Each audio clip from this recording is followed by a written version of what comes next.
மானா குறையும் இன்னு மாசு படியும் இன்னு வீணா கதை முடிஞ்சு போச்சு.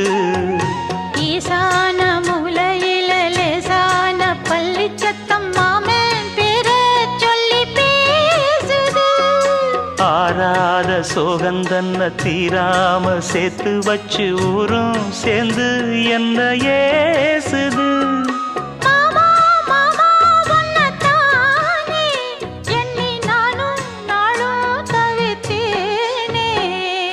கூண்டுக்குள்ள என்ன வச்சு கூடி நின்ன ஊரை விட்டு கூண்டுக்குள்ள போனதென்ன கோலக்கிளியே.